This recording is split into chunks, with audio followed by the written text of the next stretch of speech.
All right, we are back with Book of Experts TV and the Experts Need to Know show. And today we're talking about play. Yeah, having more fun. And wouldn't it be great if you could integrate more of that fun into your workplace as well? Well, that's the topic for today. And we've got a great expert panel. We're going to be talking about how that happens, why you should do that, and why people aren't doing it. We'll press on that a little bit more as well. Play in the workplace. Today's Book of Experts TV is brought to you by SalesMap. If you don't know about SalesMap, come check us out at salesmap.me. We're the sponsor of Book of Experts. SalesMap is all about building sales teams for your expert-based businesses. But before we do that, let's launch with Book of Experts TV. Time for Book of Experts TV. Topics you love. Experts you trust.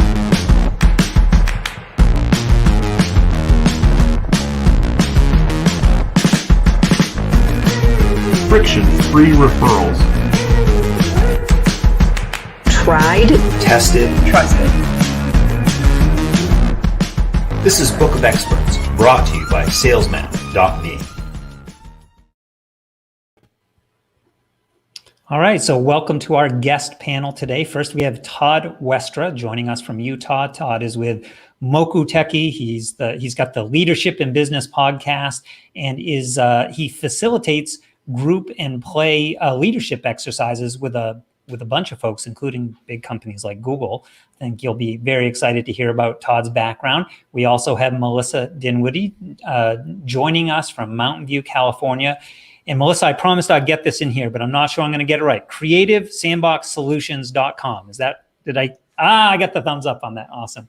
I'll let folks know we also have our third guest. We're having technical difficulties. So you know what they say about technology. It's great when it works, but Benjamin Warsinske was also going to join us as our third. We always try to get 3 experts in. Hopefully he'll be able to get in, but we just don't know. We've got technology that's not playing nicely together today, so we just couldn't get him on earlier, but I'm going to be keeping an eye out for him. And Benjamin he's a branding and play expert at BrandedWorld Inc. So we'll certainly make sure that you have access to his materials because he's got a great voice and perspective on this topic as well. So happy to have you guys here. I'm excited about talking about play in the workplace. It's something I'm very interested in, but I warned you guys, I'm going to play the devil's advocate today as well, because I know there are a lot of folks out there saying, yeah, play, that sounds great. It's great for the playground, but we've got work to do. It's a challenging business environment. Why should we be talking about play today? Melissa, you're our newest guest. I haven't had you on an expert panel or a podcast before. I'd like to hear from you first. Cool. I'm so glad you're doing this, Tobin. And I'm glad that you brought that up because I think the first thing that a lot of people think of when they hear the word play is exactly what you said. They think about, recess and slides or playing, basketball or ping pong or foosball or something like that. And yeah, it's really important for everybody to have recess and have times completely away from work. But what I'm about is actually weaving play into the work that we do, because play is not the opposite of work. When it's used strategically, play is how we make work more effective. And if you think about it, I'm going to have you hold on that thought. Yeah, First of all, that's a brilliant summary of what we're talking about today. It's not the opposite of work, but I'm holding you up for a second, Melissa, because I want to welcome in Benjamin. Benjamin, welcome to the expert panel. Super, we got you in, and we were very excited to see you pop into the stream there. So I want to do a quick introduction, Benjamin. Again, we were dealing with the technology. It's always interesting when you do this live with no nets, no safety nets underneath. But Benjamin Warsinske from BrandedWorld Inc., where he's a branding and play expert. Welcome to the Experts Need to Know show, Benjamin. Thanks so much for having me. So super, we won't go through all the introductions. I'm sure you'll be able to connect with Melissa and Todd as well. Folks, just a quick note too. I like to get this in at the beginning of the show. Right after the live stream, we will be doing our speed networking event. Now we do the live stream for about 50 minutes. We've got several different news stories. The main topic today is play in the workplace, as you heard. But right at the top of the hour, we'll actually be shifting over to the Blitzer platform Links are in the comments. You can see it on the LinkedIn event. It's a bunch of different places, but you want to come over to Blitzer and check out the Book of Experts Mixer event, because it's kind of like we do this really interesting discussion, and then we get a chance to walk out into the hall and meet some of the folks. You guys will meet the experts. You'll meet other folks that are joining us for the live stream. The networking events have just been a really fun and playful space where you can meet, 5, 6, or 7 other experts in their space in less than 45 minutes. So I wanted to get that plug in there. But Melissa, sorry, let me bring it back to you. I want you to finish your thought. You were sharing work is not the opposite of play, and... Yes. So as I was saying, play is not the opposite of work. When we use it strategically, play is actually how we make work more effective. And, if you're thinking to yourself, what is she talking about? I want you to imagine being in, say, a meeting. And if you're in a meeting and you're sitting there and somebody's droning on and it's super boring, how effective is that meeting going to be? Are you going to leave that meeting remembering things? Are you going to leave that meeting, really productive? Is that going to be a productive meeting?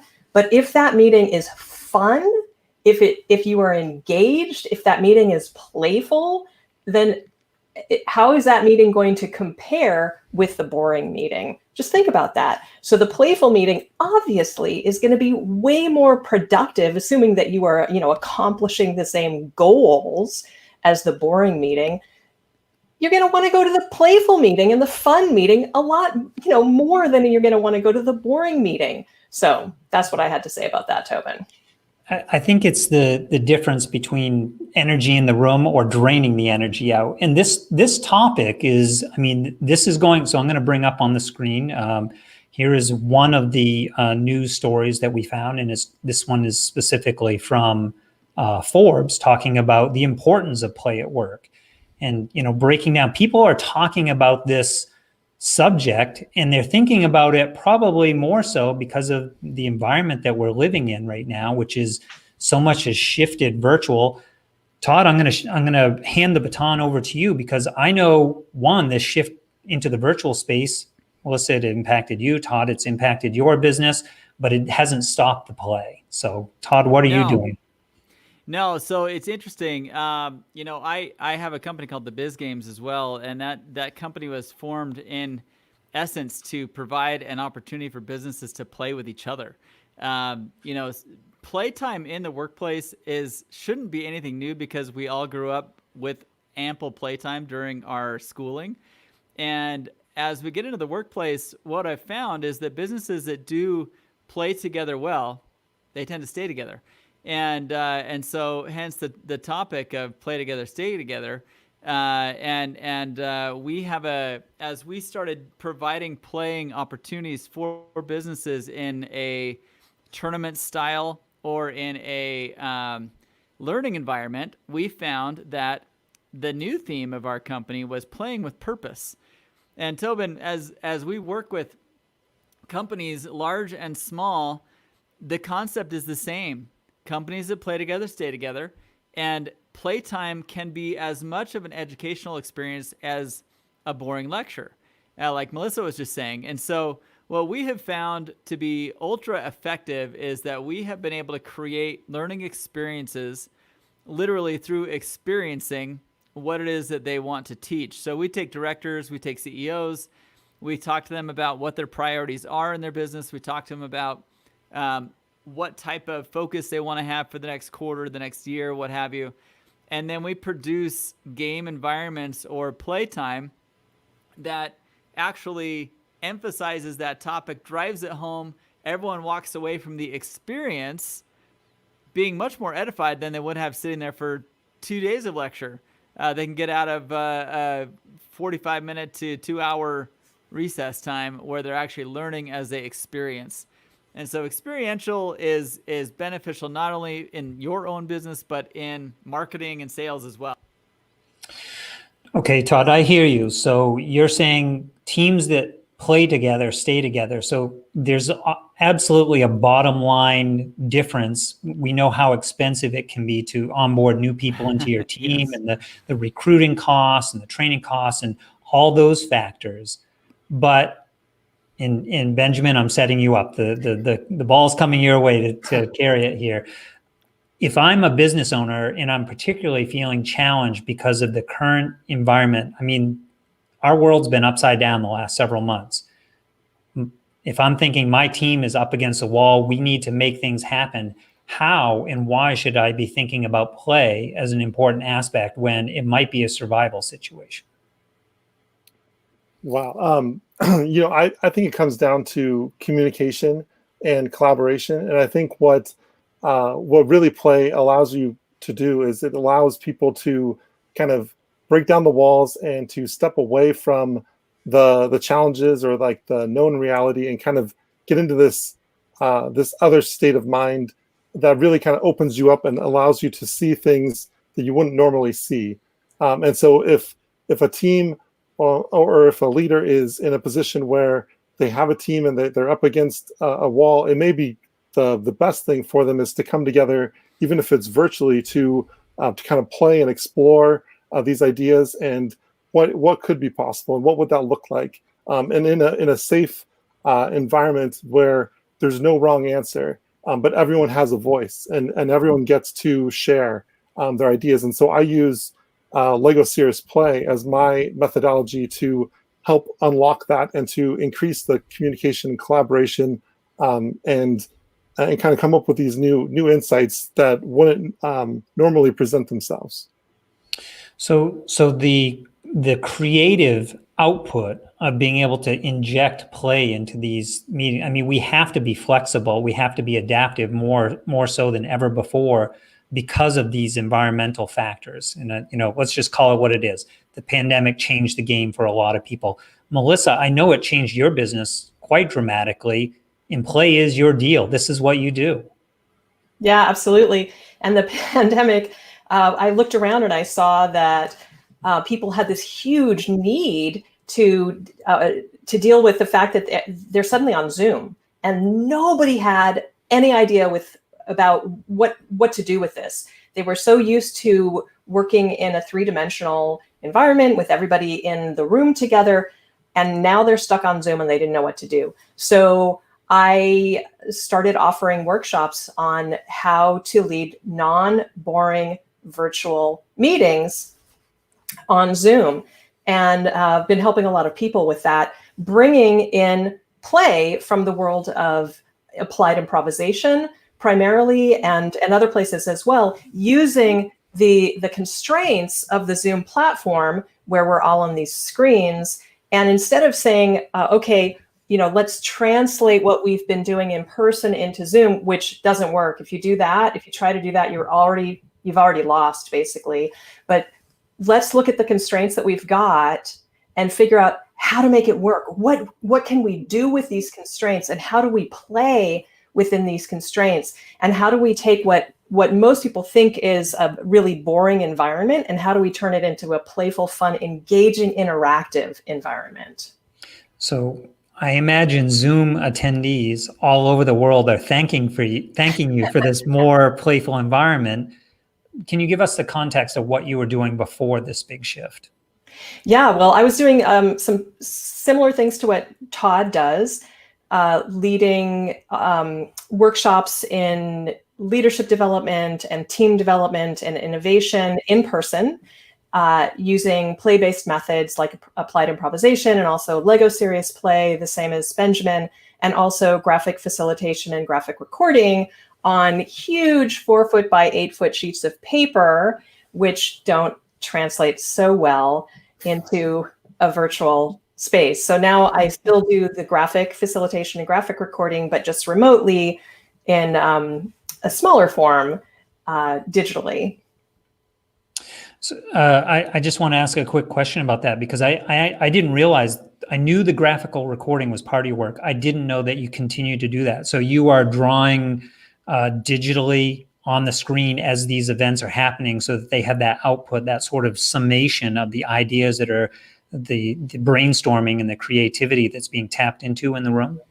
Actually, I do some of each. I do some digital and some on paper, but typically what has been working well for me is I draw on a smaller format, but I share my screen by shooting usually like with my iPad or something. So I log into Zoom with an iPad shooting down over my hand, and that's my login. So instead of seeing my face, you're seeing my hand drawing the notes in real time. Very interesting. So, Todd, I'll shift over to you. Who is actually doing this? Like, who are I name dropped at the beginning because you and I have talked before about some of your work with folks like Google, but who is actually really focused here as opposed to this more traditional, hard-nosed, top-down, authoritarian, this is the work that needs to be done today and it's nose to the grindstone until we get it done? Boy, that's a kind of a rough question. I think that every organization, even some of the largest ones, have different team directors who are more playful than others. And so I found that no matter who the company is, there's always somebody that wants to inject some fun into what they've got going on. And in particular, teams that I've worked with in the past in a live basis have been desperate for some new way to connect with their teams. And fortunately for me, one of my technology vendor partners took a remote play game that we were using for GPS-based activities, things like scavenger hunts and that type of software, and repurposed it for the virtual play. And so we can now do virtual escape rooms, virtual murder mystery type activities, and turn those into really fun trivia type activities and do some really fun interactive gameplay that, to be honest, the first couple of months of the crisis, nobody was really calling me about that. And now it's becoming more of a desperation play of, we need each other. We can't handle these Zoom meetings like we've been doing. And so it's been a fairly recent pickup for my business anyway, of clients saying, hey, help us, we're dying here. So there is a real felt need of they're now 90 days plus into this virtual Zoom space of looking like the Brady Bunch with our squares and saying, we're not going to get our same level of work done, our same level of productivity. So we're looking for ways to bring different energy aspects into this. I would love to go around the room with the panel and hear some of the resources. Melissa, I know you share some yourself because I follow you on LinkedIn and I see all the different ideas that you're sharing about Zoom. Todd, you just mentioned, Benjamin, you mentioned what you're doing with Legos. Before I go around the room to the panels, let me bring up one example that we found. I think this could be an interesting resource for folks out there. So this is actually from a website called Playficient, I think, if I have that right. Playficient, Play at Work. But it's kind of a meta post where they've created a guide, everything from the benefits of more play in the workplace, play personalities, what organizations might get wrong when they try to integrate more play, how play in the workplace can make use of those different 8 personalities, and then next steps. So this might actually be a good resource. I'd love to hear from you guys, and Benjamin, we'll hand it over to you first. What are some of the resources that you're paying attention to that are interesting and others might want to know about? Yeah, the first one that comes to mind is from a friend of mine, Mark Collard, and he has kind of pioneered play over the last 30 years. He's based in Australia. And his website is playmio.com. And it's a resource website with, I think, over 400 activities and ways to play and kind of liven up teams and collaboration. What is, walk me through the spelling of that. So I got the play part, Playmeo? Play, M-E-O, Mio.com. Yep, .com. I'm just putting this in our chat for folks. We've got a few folks watching us live. They'll appreciate that. And then I didn't catch you. You said Pollard was the last name? Yeah, Mark Collard, Collard.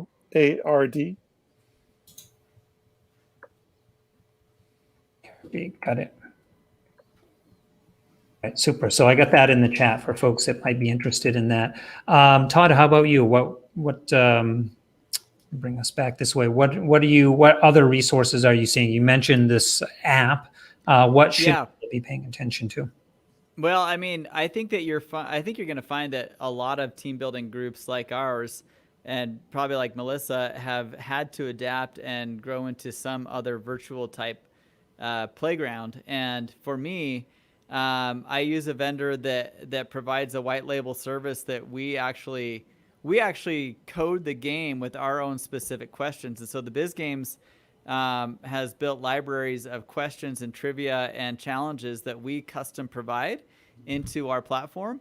And so for us, it's kind of something that we have been building over the last few years with our teams that we regularly do work with, but now we're able to provide it in a very virtual format. And so we, for obvious reasons, use Google Meet, and that platform is incredible at allowing us to pop up our devices on the screen and be able to collaborate on the screen. And to be honest with you, whether you're using these types of tools for just typical gameplay or icebreakers for boring meetings or something to interrupt a multi-hour forum that you were holding with maybe a global team, these are the types of applications that we've found to really liven those things up, is just to kind of bounce us in for a half hour to an hour and pop into play some interactive something or other.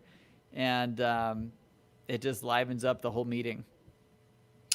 I have some questions for you on what you just described, but Melissa, I'd love to hear your thoughts on resources first. Oh yeah. So one of the things that I'm very visual. I come from, you might be able to tell from my background, I come from a visual art background, and I was a calligrapher and visual artist for many years. And one of the tools that I've been playing a lot with is called Mural, MURAL.co.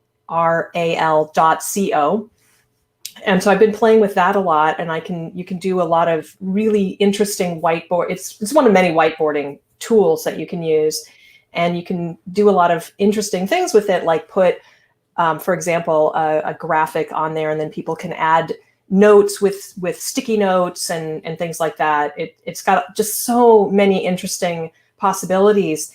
And the company Mural runs what they call Backstage Pass hour-long webinars for free I can't remember what day of the week it is, but once a week you can go to these free webinars, and they also just archive them so you can find them on YouTube and learn all sorts of fun tips and tricks, and grab little graphics and things that you can use on your own whiteboards. So I've been having a lot of fun learning and playing around with that tool. So I recommend that. I love that. I'm definitely going to check that one out. So it seems to me that what we're really talking about with play is almost an energy management system, because without this injection of play into the workplace in many different forms, you all have brought up examples of what this might look like.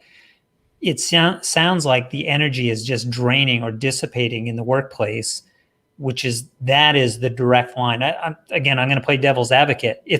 This has to impact our bottom line, or we don't have time for it. So I'd love to hear the case from each of you of why this is not just gamification. It's not just badges. It's not just leaderboards. What's actually going on when we're able to inject more play into our workspaces?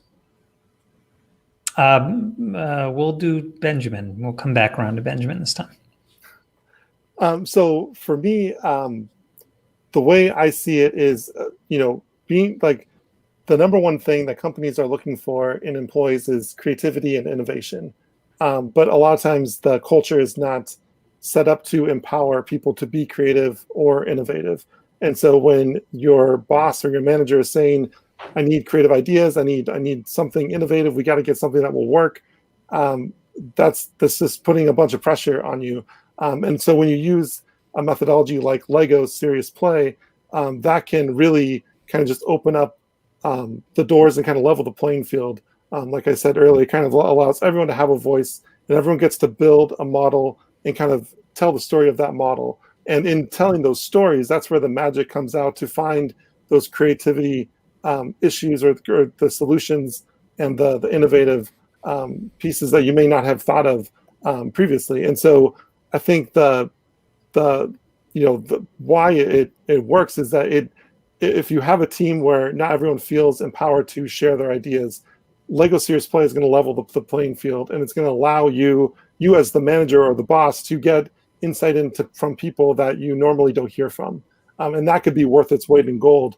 And it could also keep the people there because they may feel like, hey, my voice was actually heard when we did this breakout, and now I want to contribute more, or maybe I will raise my hand and fight the person who is oversharing or is too loud or whatever the case is, because I know that my voice is valuable and that they value that in me. So I think it covers a lot of bases, more so than just the play. I think it brings out a lot of other things that can help the culture and help the company as a whole. I love that aspect, because that also is a very timely discussion, this inclusion of all voices, the diversity of opinions and creativity, and that we all bring, all of us together are stronger and smarter than any single one of us. While I have you, Benjamin, tell me a little bit more about because branding and play both are sort of your sweet spot. How do you inject the two of them together? Because I'd be curious to learn a little bit more about the intersection of those two areas, not normally shared together in the same place. Yeah, exactly. So my kind of take on branding is the brand experience, and I break that down into kind of two areas: the customer experience and the employee experience. And what I've found is when I've injected play into trying to figure out and solve the challenges of either the customer experience or the employee experience, that's what helps solve the problems much faster than typically. So that's kind of my lane, or my area of expertise, is really that overall experience. What is it like to be an employee within this organization, or what is it like as a customer to interact with that brand, and what does that experience look like, and then how can we improve that, and how can we make it much better, and using play kind of brings out all these different elements that we can then take and put back into our systems.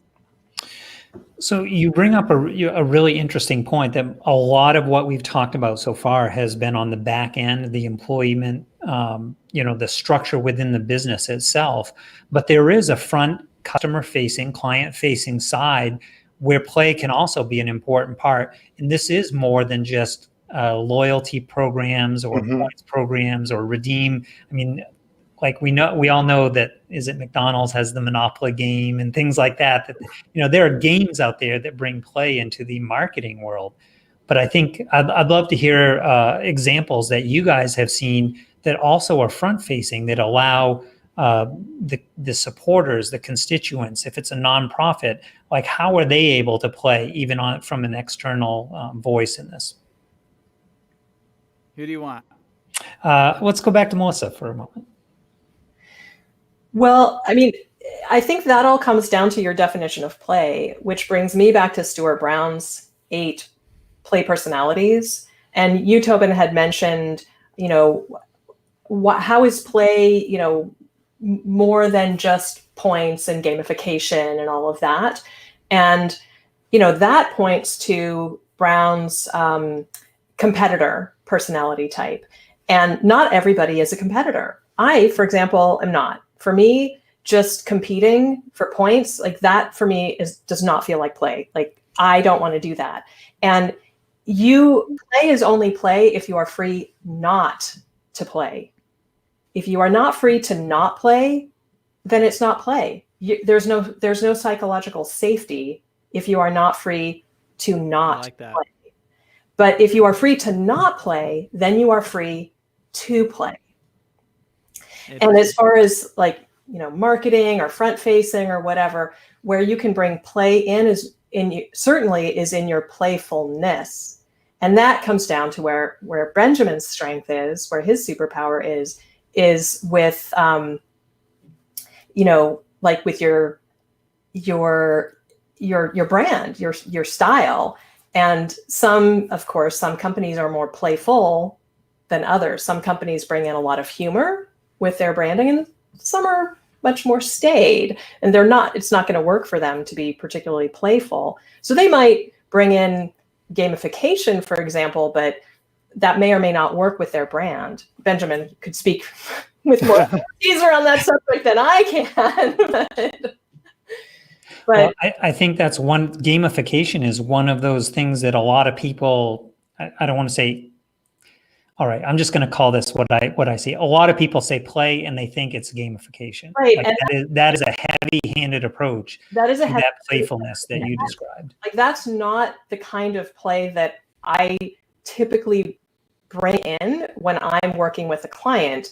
I'm using, like Todd, I'm using experiences to help the teams that I work with, the people on the teams, come to really transformational insights. And it's through having an experience, through playing a game and then debriefing that game, for example, that will lead them to an insight that will create some kind of really profound change for them. So, and that's not, gamification, that's not points, that's through, experience. Todd, I'm going to give you a chance to clean up here on our first news story, and then we're going to make a shift into the second in just a moment. But before I do that, I want to get a comment on the screen. Kevin Monroe, he's also been on one of our expert panels in the past, great facilitator of group experiences. He says, hello, great conversation today. And Benjamin, you got a shout out as well. So glad that we were able to get you on. Technically, we were able to get past all those difficulties. Yeah, for sure. Todd, tell me what's the summary here, folks? What should people be thinking about with respect to play? Give us the big swing. Okay, here's the swing. It affects all parts of your business. I have the way that I actually got into this business was the playing with purpose function, which was, a friend of mine and I were both talking one day, trying to figure out how do we get into these big companies and get in front of the people we want to get in front of. And they were tech companies. And so we thought, hey, let's throw together a ping pong foosball tournament. And immediately the walls that were there keeping us from ever talking with the executives of those companies came tumbling down, because we came in saying, hey, who from your company is going to be on your team to play at the Utah Biz Games? And we all of a sudden had companies sending whole teams and wanting to sponsor the tournament because they wanted to get exposure at this tournament. And as Melissa said, tournaments aren't for everybody, but for some people, it's totally the way in. And so we created a gameful way to get people into our network. And next thing you know, we were meeting at lunch with CEOs and founders of companies we've been trying to get past gatekeepers with, because they wanted to get their key players in on the team, And so that's from a sales perspective. From an internal perspective, I've seen it work just the opposite. I have clients that have told me literally, I had no idea that my sales team and my engineers could ever come together on anything, and you just brought them together. How did that happen? And there are so many benefits to having something that creates engagement. There's a lot of people out there right now with engineering teams who are probably just as happy not to be together. Like, they're okay working at home and they're just fine. But if you set up some kind of a Tetris tournament or some kind of something where they're competing with each other online, a Lego matchup or whatever it might be, now you're talking, and you have to know what language you're going to talk to, who your audience actually is, before you can draw them into your circle of play. And, just like in elementary school, you had some kids that want to do the jungle gym and some people want to play soccer. It's the same kind of thing. Know your audience. What are you trying to attract? Is it a group of engineers, or are these a group of marketers? Are these a group of, CEOs that you're trying to get in front of? Well, they all just want to get their name out there. And if you offer, hey, if you sponsor XYZ for this fun tournament, your logo's going right here, baby. And that's, it opened doors we never thought were possible, including our door to Google was built through a ping pong tournament that we still haven't even played yet. We wanted them to sponsor a tournament in Silicon Valley. I love this example, because one of the things that I'm going to take away from today is that play is shifting the conversation. So each of you have shared this in different ways. And I also want to call out, Karen Eber said, Melissa, I loved your point. Play is only play if you have the option to opt out, to not play. And I thought that was a great point, but it is shifting the conversation. It's bringing new voices to the table. It's bringing new sponsors and new relationships to the table. It's energizing the folks that might have been there otherwise, but not fully engaged. So I think we've got a lot of really nice takeaways from that. Before we shift into our next news story, I want to jump over. This is just a reminder to folks that, please join us for the networking right after the show. So we're going to do that at the top of the hour. It will be another fun and playful atmosphere. If you haven't done this with us before, we're actually using the Blitzer platform. You'll have a chance to meet the experts on the panel here and some of the experts in our audience. We've seen several names that I've shared on screen already. A really cool group of people in a fun, playful way where you actually get to meet. It's only 5 minutes. So very quickly, you'll get a chance to meet someone, decide if you want to continue the conversation later on, because it is the Blitzer platform makes a little game out of this. The big thing that I want to challenge you out there, if you can join us for the networking tonight, is I'd love to hear from you. How do you play in your life and in your work? And how could you potentially inject more of that into what you're doing? I'd love to hear that from you, and maybe we can share some ideas back and forth. And when you have access to experts like you're hearing from tonight, what a great opportunity to continue the conversation. So with that said, let's shift over to, I want to share one of our other news stories, which is not that one. Let me grab the right one this time. So CES, this was a topic on one of our earlier panels where we've been talking about the big offline events. South by Southwest canceled, around the horn, and it has directly impacted you folks, because we've heard about a number of ways where your play-based businesses, play-focused businesses, have actually been impacted. Now CES is coming out. They are a January event, so they have now announced 2021. It is going to be online only. This is a shift that we're seeing. My question to the panel for you guys, a little bit outside the vein of play, but still impacting all of us. What can we expect for the remainder of 2020 and into 2021? None of us have a crystal ball, but more importantly, what are you doing to prepare? Melissa, I'm going to hand it over to you first. But how are you thinking about your business as we finish out the last 6 months of this year and go into the next? Well, I've been really doubling down on the non-boring virtual meetings workshops. And one of the things that people have been asking for, I actually sent out a poll to people on my workshop list. One thing that people have been asking for is, interestingly enough, is designing and facilitating large virtual events. So I'm going to be offering a workshop on that. And one of the things that people really miss, I know I miss from conferences, is that it's not the keynotes, it's the time in between the keynotes. It's interacting with people in the hallways and at lunch, right?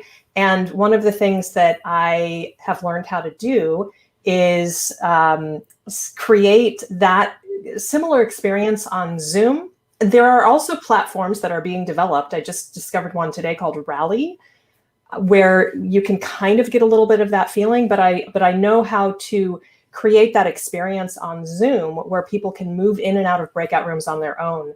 And so that's what I'm going to be teaching people how to do. One of the things that I'm going to be teaching in this workshop that I'll be offering, plus other workshops as well coming down the pipe. So I'm really doubling down on this, teaching more and more creative ways to have non-boring virtual meetings and gatherings. So you are getting, there is demand in the marketplace that says, we're going to be doing this for a while, let's do it better. Yeah. Todd, what are you seeing on your end? What are you planning for, and what adjustments are you making? Funny question.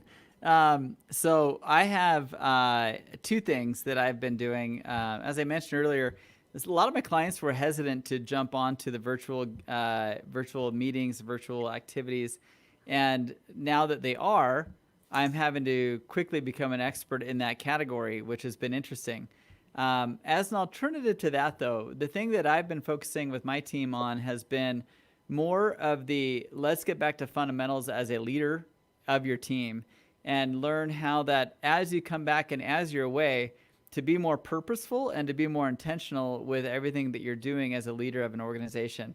And what we found is that taking principles that we learned that we were commonly teaching throughout our activities and encapsulating that into more of an SMB field, because I personally feel like many SMBs are struggling more so than a lot of the large enterprise clients that I have.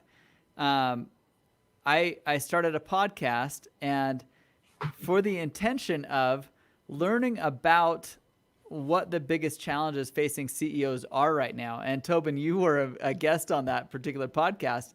And in a 6-week period of time, I interviewed 120 CEOs who literally have kind of provided the biggest challenges they've been facing right now during this crisis. And it's been fascinating to see that gameplay and just ways to interact, a way to be more intentional as to how well am I outlining what these people should be doing right now. You know, it used to be I could just go walk past their desk and see what they were up to. Now, how do I be more intentional about what they're focused on and what is this team doing and how are they interfacing together, and being a lot more structured with their systems. And so my focus has been, let's build systems. Let's make sure that you're organized. Let's make sure you're not letting good labor go to waste, and make an intentional director leadership proposition that help them interact better, play better. Yeah, there's no doubt that when the page turns on this chapter of our lives, we in many ways will be stronger and more developed for the experience. That is in no way to make light of or diminish that there are a lot of folks that are out there hurting, struggling for a number of reasons. And the best thing we can do is stay connected and be supportive of one another. But it sounds like in the leadership circles you're talking about, that's exactly, people are thinking about how can we do this better. Benjamin, I'm going to come over to you to play cleanup on this question. And for the group, we're just minutes away from doing what I consider one of the most fun parts of the expert panel, and that is picks of the week. I love to hear the picks of the panel because everyone always brings some really cool stuff that I've never heard of before. So it's one of the most fun. But Benjamin, what are you doing differently, and what are you planning for in the next as we finish out 2020 and go into 2021? Yeah. So from a brand perspective, I've noticed that the biggest issue with kind of in-person events coming back is trust and safety. And we've seen, these cleaning routines coming out and to try to show that they are taking safety precautions and things. But then we've also seen in the execution that their cleaning routines are not as safe as they should be. And so there's this problem that goes back to trust. And so for me, I've had to kind of do a complete 180, similar to Melissa and Todd, and kind of shift things online. And so I'm going to be focusing the rest of the year on some virtual workshops using Lego Serious Play. I figured out a way to kind of incorporate the virtual and the physical, the tangible, and kind of combine all of that together to create this immersive, interactive experience using a private online community that I'm building as well. So I'm going to be focusing on that and working with the teams because I see as we're all kind of remotely distributed, the culture and the collaboration and the communication is key to coming up with the creative ideas and to kind of have that bond in order to move forward on the goal or to meet the mission of the organization. Very nice. I love that. And it sounds like our communities, both online and offline, are getting stronger through some of the creativity that's being tapped into.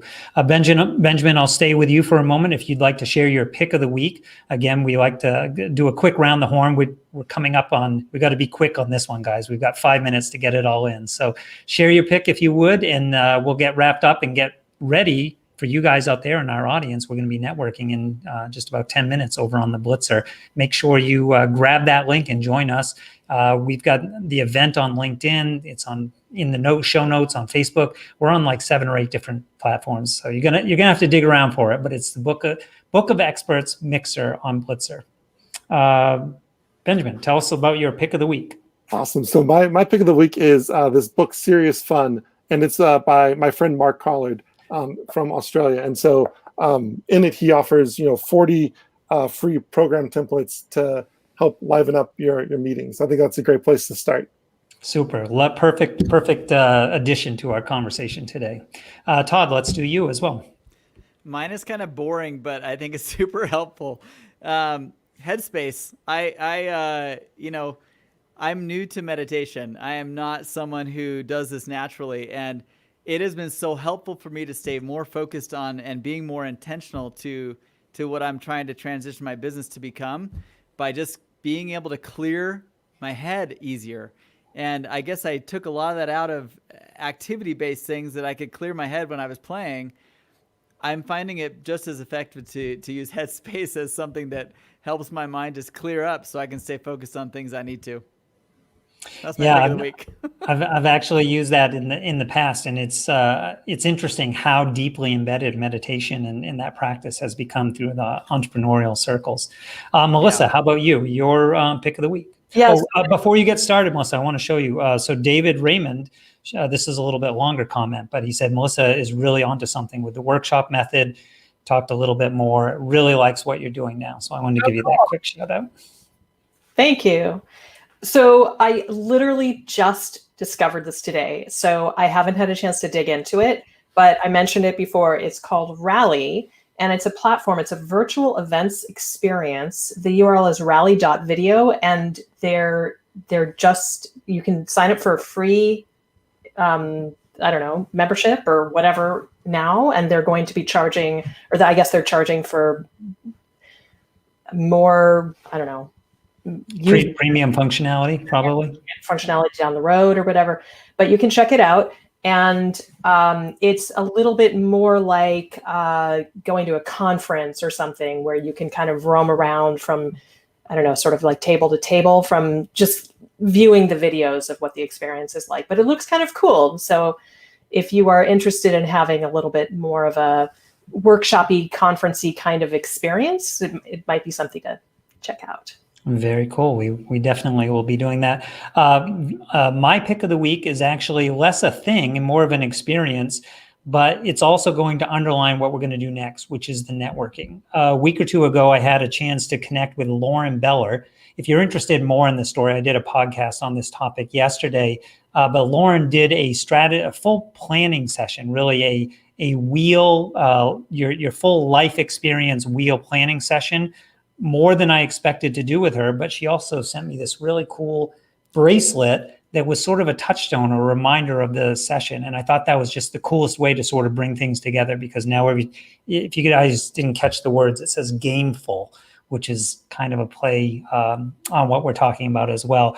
A reminder to myself that I want to bring more of my gaming fun, loving aspect to what I do and make life and business more of a game as well. So I really appreciate you guys. Very quickly, we've got BrandedWorld. Is it .co or .com? I want to make sure I get that right, Benjamin. Yep, .co. .co, ToddWestra.com, and CreativeSandboxSolutions.com, so you can stay in touch with our guests. Make sure you join us over on Blitzer. We'd love to see you and continue the conversation. Again, we want to hear more about how do you find more play in your life and work, and maybe how can we connect in ways that will help you bring more of that into your life if you'd like. So we'll see you guys on Blitzer momentarily.